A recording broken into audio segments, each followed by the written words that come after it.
Le débat qui, en juin 1519, opposa Martin Luther à Johann Eck à Leipzig va être lourd de conséquences à partir de l'année 1520. En effet, Eck, enflammé de colère et de désir de vengeance, part pour l'Italie afin d'y recevoir la récompense de ses prétendus triomphes et de former à Rome, près du Capitole papal, des foudres plus puissantes que les frêles armes scolastiques qui s'étaient brisées entre ses mains à Leipzig. Luther comprit tous les dangers que ce voyage allait attirer sur lui, mais il ne craignait point. Il attendait la guerre avec le calme avec lequel on attend la paix.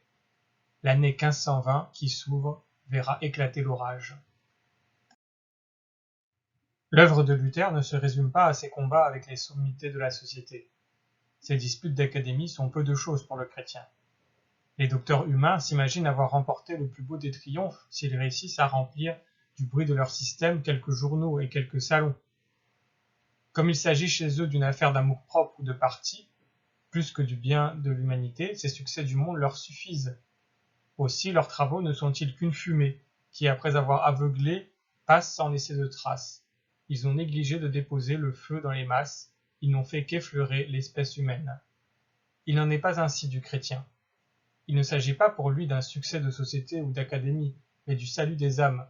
Il néglige donc volontiers l'escrime brillante à laquelle il pourrait se livrer tout à son aise avec les champions du monde et préfère les travaux obscurs qui apportent la lumière et la vie dans les cabanes des champs et dans les réduits du peuple. C'est ce que fit Luther, ou plutôt, selon le précepte de son maître, il fit ces choses-ci sans laisser celles-là. Tout en combattant les inquisiteurs, les chanceliers d'université, les maîtres du Sacré Palais, il s'efforça de répandre parmi la multitude des connaissances saines en matière de religion. C'est à ce but que se rapportent divers écrits populaires qu'il publia, tels que ses discours sur les 10 commandements, ou son exposition de l'oraison dominicale pour les laïcs simples et ignorants.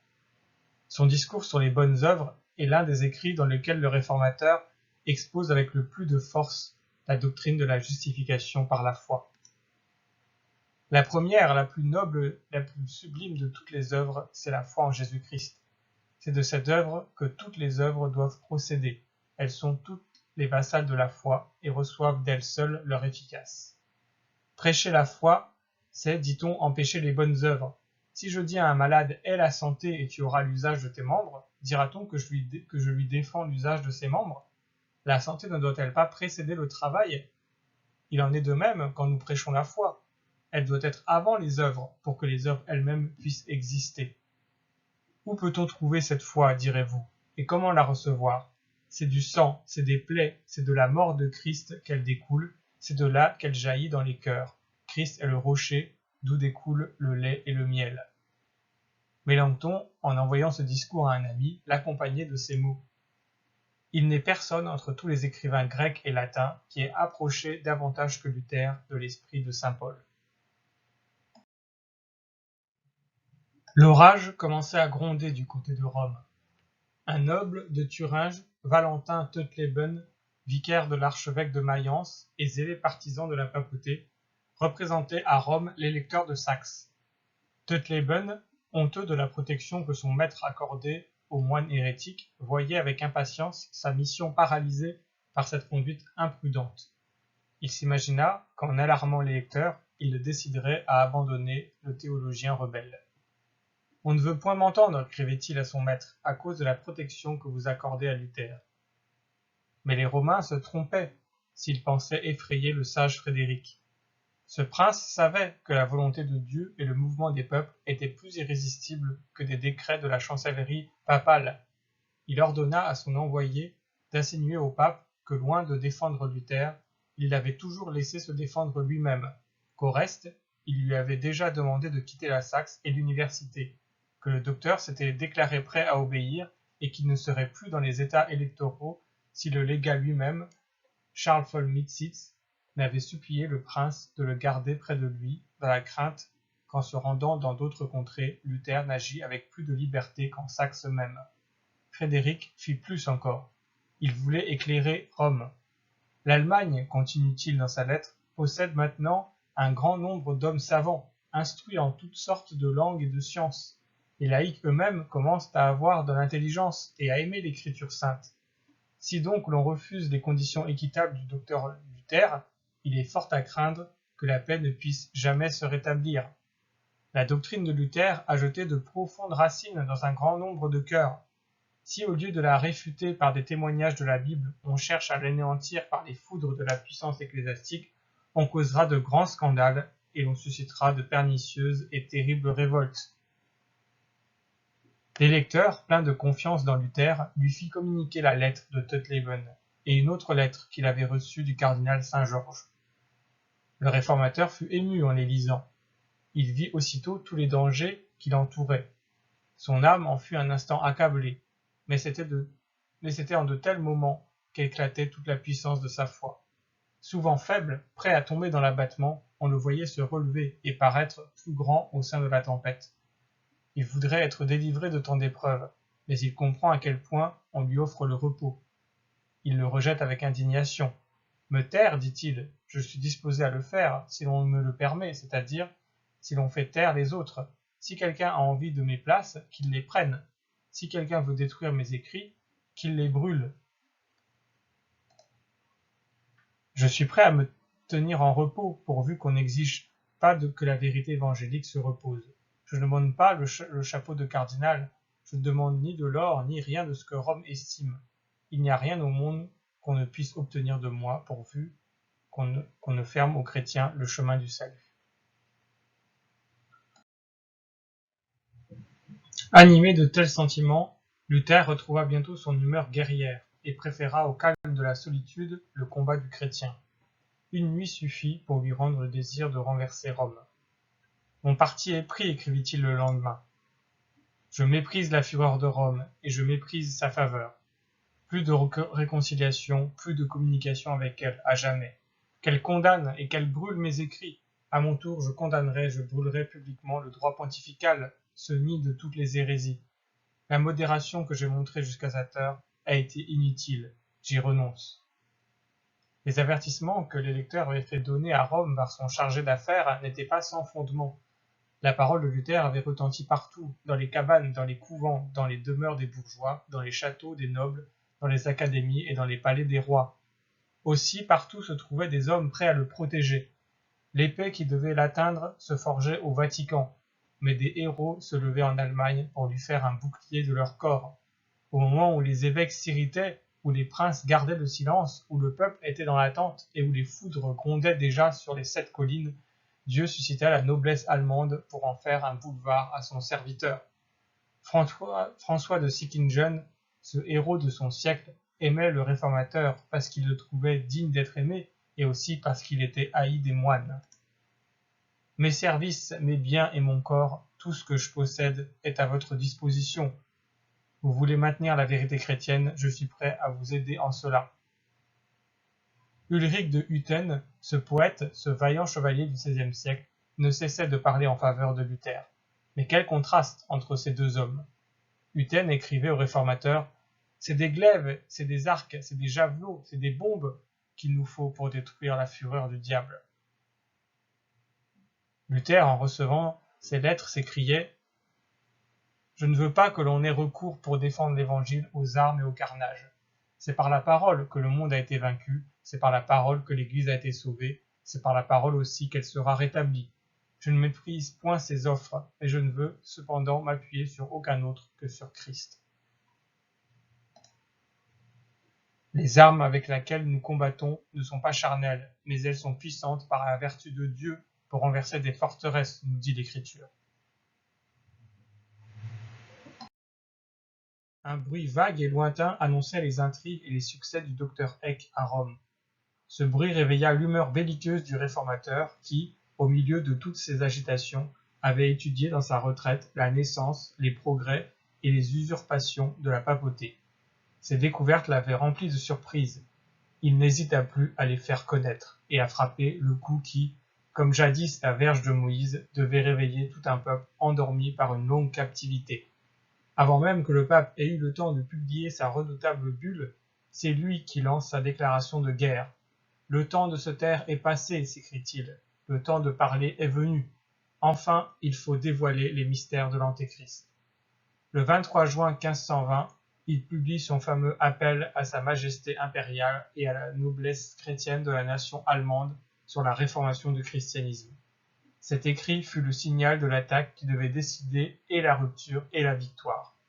En voici quelques extraits. Les Romains ont élevé autour d'eux 3 murailles pour se mettre en garde contre toute espèce de réformation. Mais maintenant, Dieu nous en aide et nous donne une de ces trompettes qui renversèrent les murailles de Jéricho. Les ecclésiastiques et les laïcs n'ont rien qui les distingue, excepté leur fonction. Ils ont tous le même état, mais ils n'ont pas tous la même œuvre à faire. Le pouvoir séculier a été établi de Dieu pour punir les méchants et protéger les bons. Il faut le laisser agir dans toute la chrétienté, qui que ce soit qui l'atteigne, pape, évêque, prêtre, moine, nonne, etc. Il faut que l'Antéchrist possède les trésors de la terre. Ah, si encore il ne nous enlevait que nos biens. Mais il ravage les églises, il dépouille les brebis de Christ. Efforçons-nous d'arrêter tant de désolation et de misère.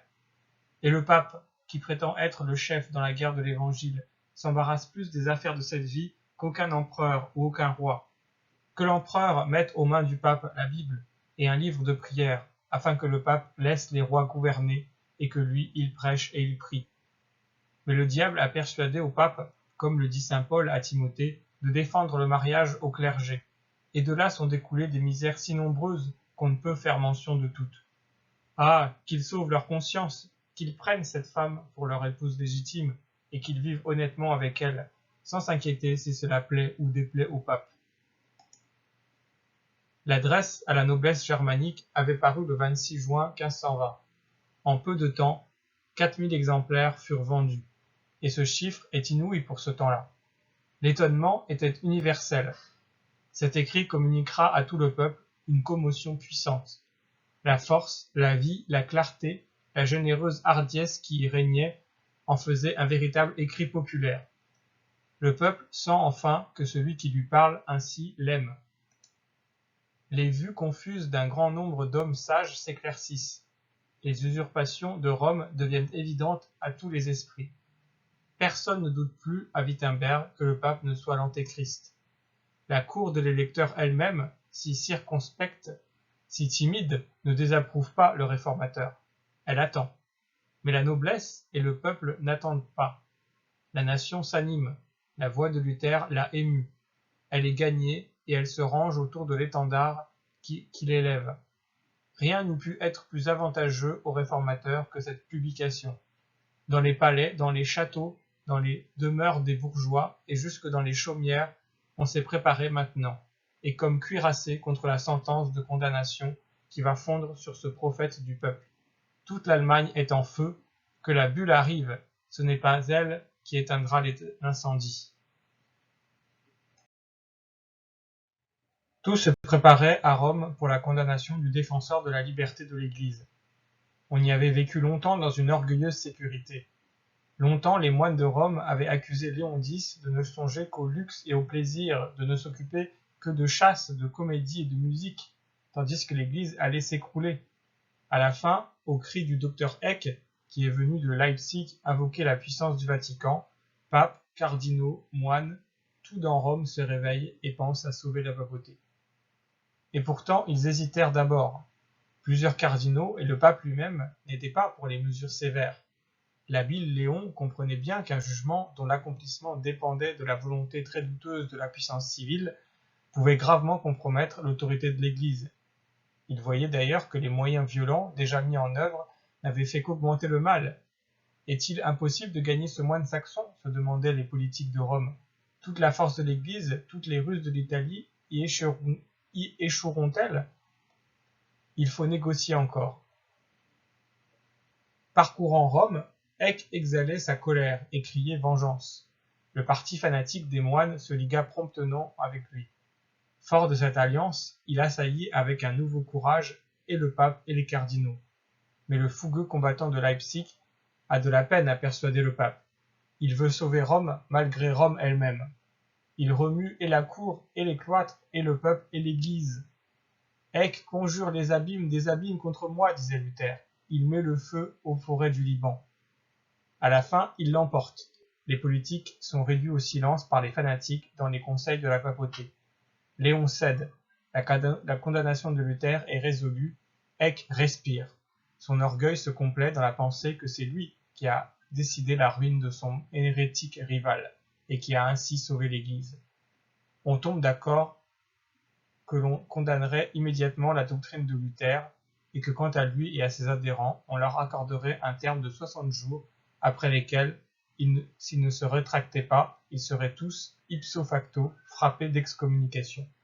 Ce fut le 15 juin que le Sacré Collège arrêta la condamnation et approuva la fameuse bulle. Lève-toi, Seigneur, sois juge dans ta cause, souviens-toi de l'opprobre dont les insensés t'accablent tout le jour. Lève-toi, ô Pierre, souviens-toi de ta sainte Église romaine, mère de toutes les églises et maîtresse de la foi.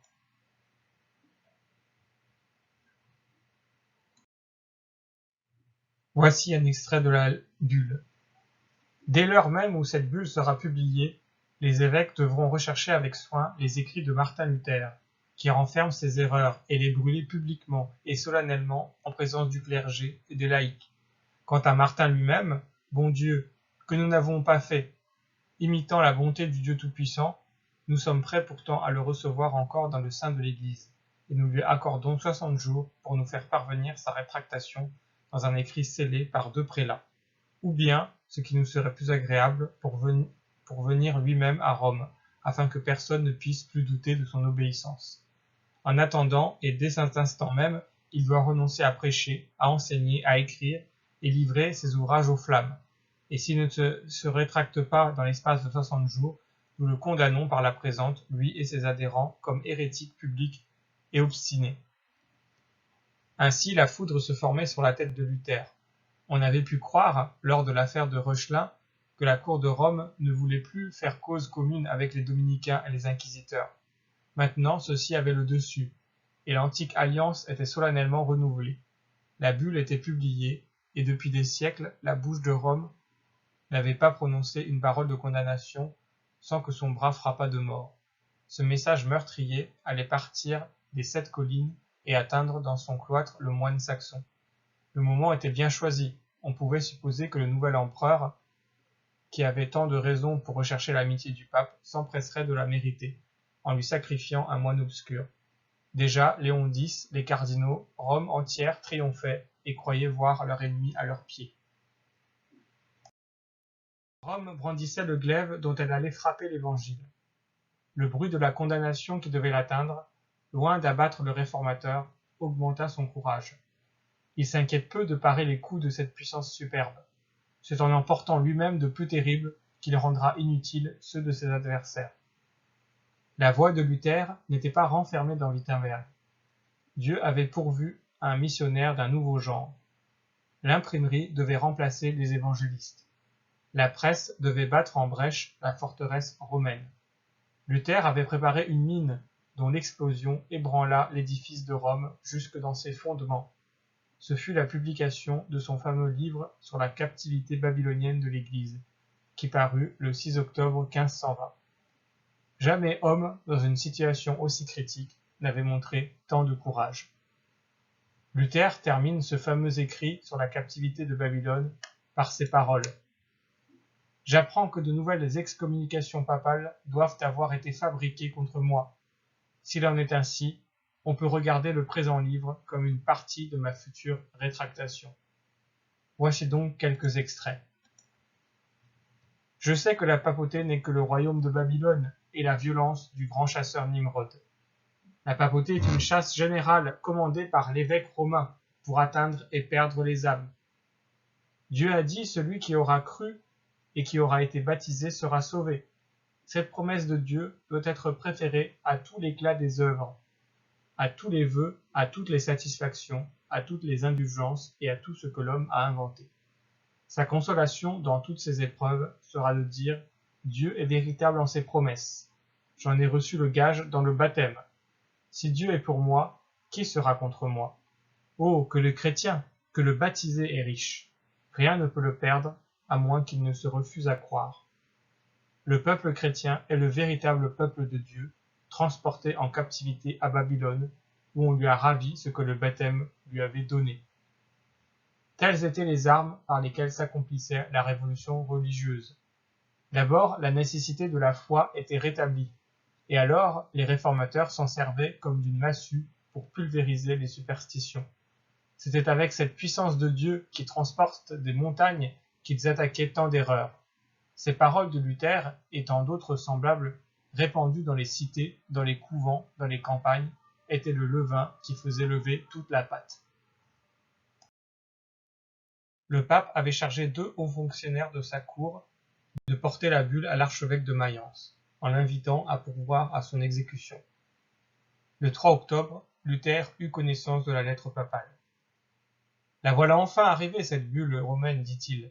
Je la méprise et l'attaque comme impie, mensongère et digne d'Eck à tous égards.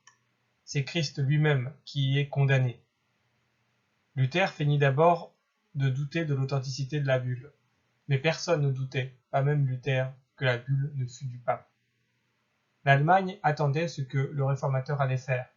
Demeurerait-il ferme? Les regards étaient fixés sur Wittenberg. Luther ne tint pas longtemps ses contemporains en suspens. Il répondit par une décharge foudroyante en publiant le 4 novembre 1520 son écrit contre la bulle de l'Antéchrist. Écoutez maintenant, ô chrétiens, une nouvelle venue de Rome. Condamnation est prononcée contre cet article de foi que nous professons en disant « Je crois au Saint-Esprit, l'Église chrétienne et la rémission des péchés ». Si je savais que le pape eût vraiment donné à Rome cette bulle et qu'elle n'eût pas été inventée par Eck, l'archimenteur, je voudrais crier à tous les chrétiens qu'ils doivent tenir le pape pour le véritable antéchrist dont parle l'Écriture. Tandis que Luther parlait avec tant de force, ses dangers augmentaient. Le plan de ses ennemis était de le faire chasser de Wittenberg. Si Luther et Wittenberg sont séparés, Luther et Wittenberg sont perdus. Un seul coup débarrasserait ainsi Rome et du docteur et de l'université hérétique. La bulle commençait à s'exécuter. La parole du pontife de la chrétienté n'était pas vaine. Depuis longtemps, le feu et le glaive avaient enseigné à s'y soumettre. Les bûchers se dressaient à sa voix, tout annonçait qu'une terrible catastrophe allait mettre fin à la révolte audacieuse du moine Augustin. Mais le devoir obligeait Luther à parler pour manifester la vérité au monde. Rome a frappé, il fera connaître comment il accepte ses coups. Le pape l'a mis au banc de l'Église, il le mettra lui-même au banc de la chrétienté. La parole du pontife a été jusqu'à cette heure toute puissante. Il opposera parole à parole, et le monde connaîtra quelle est celle qui a le plus de pouvoir. Je veux, dit-il, mettre ma confiance en repos, en révélant aux hommes le danger où ils se trouvent. Et en même temps, il se prépare à renouveler son appel à un concile universel. Un appel du pape à un concile était un crime. C'est donc par un nouvel attentat envers la puissance pontificale que Luther prétend se justifier de ceux qui ont précédé. Le 17 novembre, un notaire et 5 témoins se réunissent à 10 heures du matin dans l'une des salles du couvent des Augustins, où habitait le docteur. Là, l'officier public, se mettant aussitôt en devoir de rédiger la minute de sa protestation, le réformateur dit en présence de ses témoins d'un ton solennel. Moi, Martin Luther, Augustin, docteur de la Sainte Écriture à Wittenberg, j'en appelle par cet écrit pour moi et pour ceux qui sont ou seront avec moi du très saint pape Léon à un futur concile universel et chrétien. J'en appelle du dit pape Léon, comme d'un juge inique qui me condamne sans m'entendre et sans en exposer les motifs, d'un hérétique qui m'ordonne de nier que la foi chrétienne soit nécessaire dans l'usage des sacrements, d'un tyran de la Sainte Écriture qui ose opposer ses propres paroles à toutes les paroles de Dieu, d'un blasphémateur de la Sainte Église chrétienne et d'un concile libre qui prétend qu'un concile n'est rien en lui-même.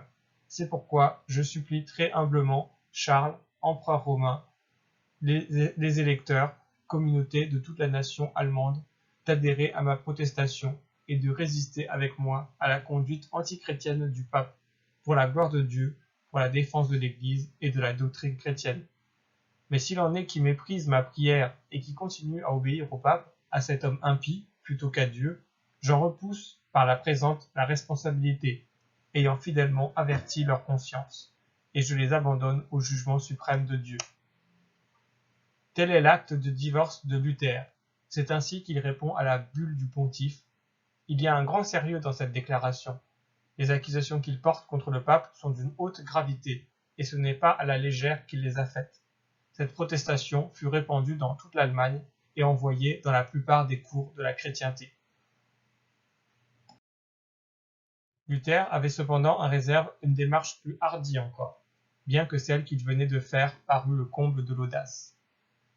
Le 10 décembre, on pouvait lire une affiche sur les murs de l'université de Wittenberg. Elle invitait les professeurs et les étudiants à se trouver à 9 heures du matin à la porte orientale, près de la Sainte-Croix. Un grand nombre de docteurs et de disciples se réunirent, et Luther, marchant à leur tête, conduisit le cortège au lieu indiqué. Un échafaud était préparé.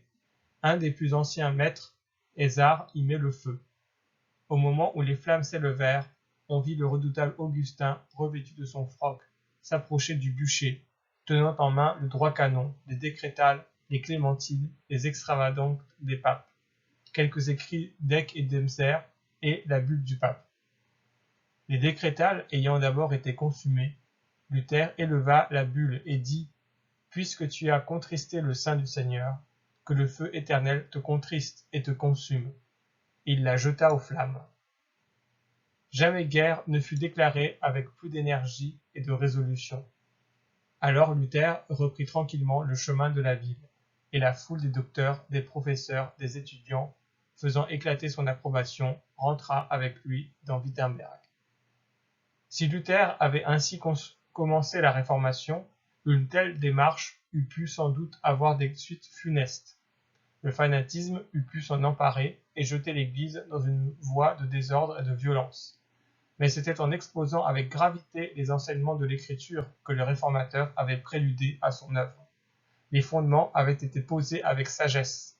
Maintenant, un coup de force comme celui qu'il venait de porter pouvait non seulement être sans inconvénient, mais même accélérer le moment où la chrétienté verrait tomber ses chaînes.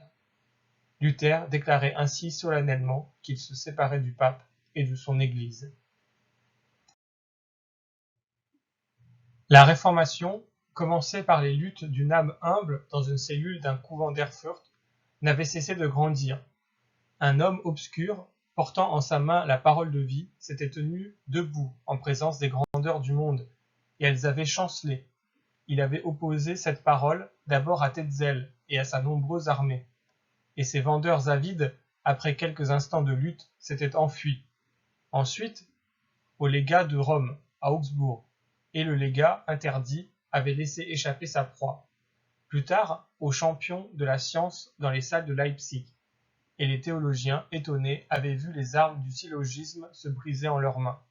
Enfin, ils l'avaient opposé au pape, quand celui-ci, troublé dans son sommeil, s'était levé sur son trône pour foudroyer le moine opportun. Et cette parole avait paralysé toute la puissance du chef de la chrétienté. Il lui restait une dernière lutte à soutenir.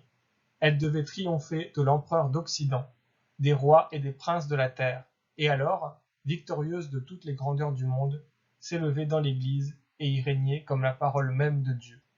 C'est ce que nous verrons la prochaine fois.